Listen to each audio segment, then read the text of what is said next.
So Jim, this the move today, is this something you've been contemplating, or was it a?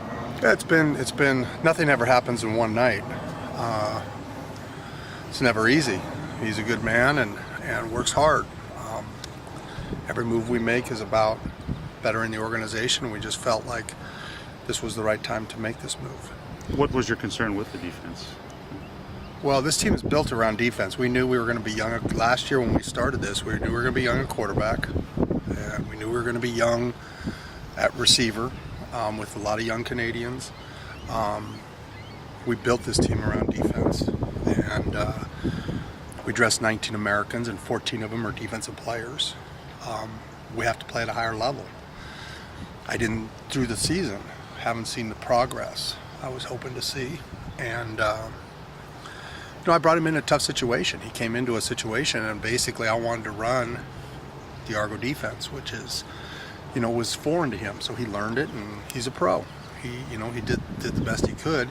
I just haven't seen that next step, and felt like this was the right time to make this move. As part of the next step, creating turnovers, scoring off turnovers. Yeah, just it's just playing with I don't even know how to put it, but I think Orlondo will energize the group, and he'll bring some different ideas. And as an assistant coach, I think he learned a lot, and we'll see. His time has come. How much of it do you think is a personnel issue, Jim? A personnel issue? Yeah. On defense, I don't see it as a personnel issue. Okay. I mean, obviously, we've lost some great Canadians in Jason Pottinger and Kevin Iben, but when you look at the secondary, is all basically intact. We lost Evan McCullough, but D. Webb has stepped in nicely. E.J. Qualley's moved in and played very well on linebacker. Now, last night we had a little issue when Kevin got hurt, and Darrell Mapp comes from off the map to having to play. You like that one? I like that. It's funny. There's no Shawshank Redemption, but no. sorry. And so there was maybe a little trepidation there, but I think our defensive line, we improved this year with Claude Roten. So we just didn't play at the level we need to play at. And ultimately, I take first responsibility, and the players take responsibility. We all have to take, anytime this kind of thing happens and a good man loses I've been in his position. You better look inward first. That's what I told all the players today and all the coaches.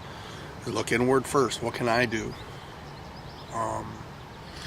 So this is no way making him a scapegoat or anything along those. This is about doing what I feel is best for our football club.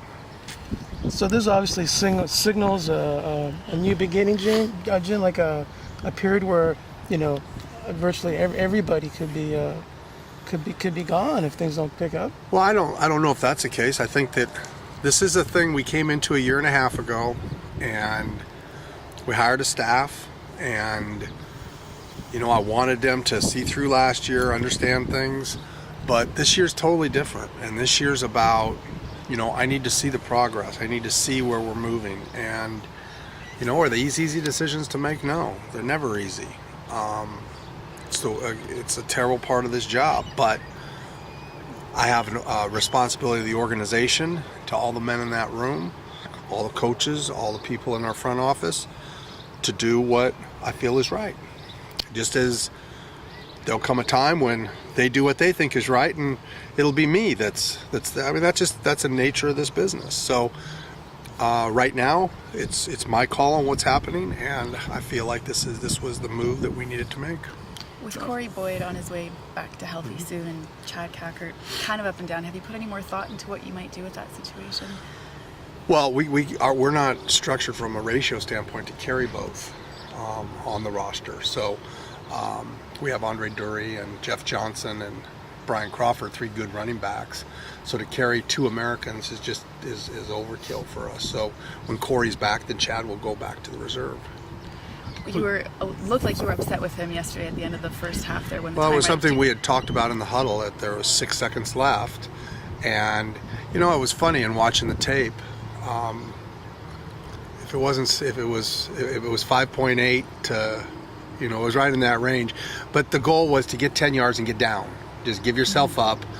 we're kicking a 37-yard field goal. What I didn't want was a 48-yard field goal attempt from our young kicker, and then giving Maypray an opportunity to return it. So I felt with 6 seconds we had plenty of time. A team ran 3 plays in 5.6 seconds the week before, that we could get 10 yards and get down and have time to kick a 37-yard field goal. If they stopped us on the line of scrimmage, and they stopped us, and we kick it from there at that point. But I wanted to utilize our full half of football. So is that just a rookie mistake? Is he not ready? I don't know if it's a rookie or? mistake. I think it's something that I said, what did he say in the huddle? And he said there's 6 seconds. I said, so what did that mean to you? And he said, well, it meant that I needed to make sure that my play ended by 6 seconds. I said, so when you broke out, what happened? Like any young running back, he thought he could get to the sideline and get more yards. And like I say, it was close. When you put a stopwatch on it, it was very close. And, you hope maybe at home you get that extra couple clicks, but didn't happen. So that's the way it's gone for us this year. Getting back to the defense, so the way I understand it is we're not looking at a change in system or philosophy. It's just a change in leadership. Correct. And a change in how we approach game planning and how we call games and some of the things we do that were maybe foreign, to Chip, that that aren't quite as foreign to Orlondo, that he'll move forward with. What was it that originally led you to hire Chip Garber? Because he doesn't have a lot of CFL experience. No. Basically, I had offered the job to 2 other people, and Chip came recommended from one of our coaches, and he had some CFL experience, and I just didn't want to give it to Orlondo right away. I wanted him to grow in and learn, be an assistant, but I knew what I wanted to do defensively. And when I hired Chip, I let him know that. And it's a tough job to come in and run another defense. And like I say, he's a good man. He worked hard at it, and it just didn't work out. So you had sort of a vision for Orlondo all along? Yeah, I would have. I mean, I've had not that I was going to do anything if we'd have been playing at a higher level, but when I started the interview process, I said, this guy's going to be a head coach in this league one day and surely be a coordinator soon. I just didn't feel like it was fair to him to make him a coordinator in his first ever coaching position. So, he's now had a year and a half, and he's seen it. He's got George Dyer and Greg Quick, 2 experienced coaches in there with him, and I think he's got a room full of players that'll have his back. Hey, Jim, how much does Osh have in defensive game planning? He hasn't had any. I'm sure he'll be more involved now with Orlondo there, because they're the best of friends, and Osh knows his defense very well. So I'm sure he'll have a little more, not necessarily hands-on, but in terms of, when you guys are all at home sunning and doing what you do, and when they're here late at night, there'll be more talk between Osh and Orlondo. Will Orlando also continue in his Yeah, he'll role continue as a secondary coach. coach? Yeah, and he does that very well.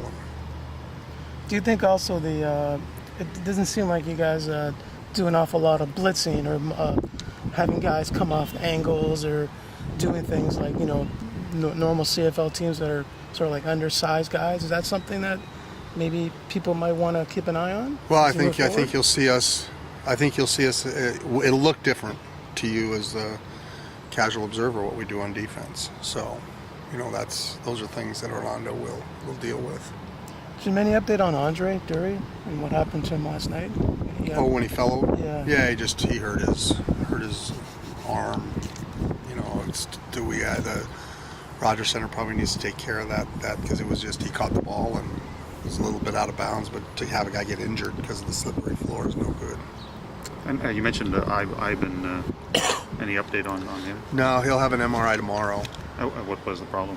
He hurt his pectoralis. Yeah.